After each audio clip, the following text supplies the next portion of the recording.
Daniel Ricciardo is a smoke show, and for that reason alone, he should not be cut from McLaren. Obviously, I know this is the real world, so let's get into it a little bit more. For me, this is my dream team.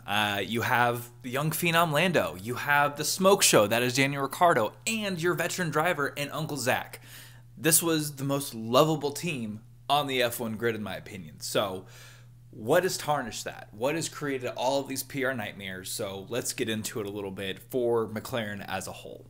In my opinion, McLaren just got way ahead of themselves when it comes to the driver's market. They've caused issues with Alex Palou in IndyCar. They've signed 3 other drivers in IndyCar. Obviously, the US is becoming a major market. They created an issue with Piastri now, and also the firestorm with Ricciardo. So let's break it all down and kind of see where everything lays out. Let's start with Alex Palou, who is with Chip Ganassi Racing in IndyCar. He was last year's IndyCar champion. It was announced that he would be driving for McLaren. And obviously McLaren would have to have looked at his contract and say, hey, you can totally get out of your last year with Chip Ganassi Racing. Well, not the case. So he is now being sued by his own team, and I'm assuming McLaren will be a part of that because obviously they had to look at the contract as a whole to know what was going on. This is a major issue. So this is lawsuit number 1 that McLaren has caused by signing a driver. Driver fiasco number 2, like at least in this video. Oscar Piastri. Obviously, we all know it. Everybody with Alpine.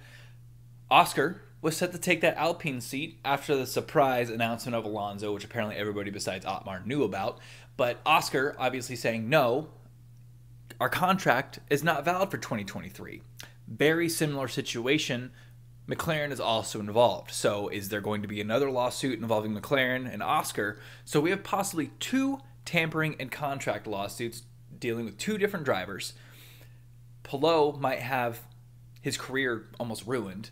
Oscar will probably have the seat next year for McLaren. What now? And this brings us back to this stud now. Obviously, his contract for 2023 has been canceled. I don't feel totally bad. I mean, I wish he was still in a seat. He'd probably get a seat, but he got his $21 million for next year. He can do whatever he wants with any team next year. I personally think he'll get another seat, or he could go to NASCAR, but he got paid.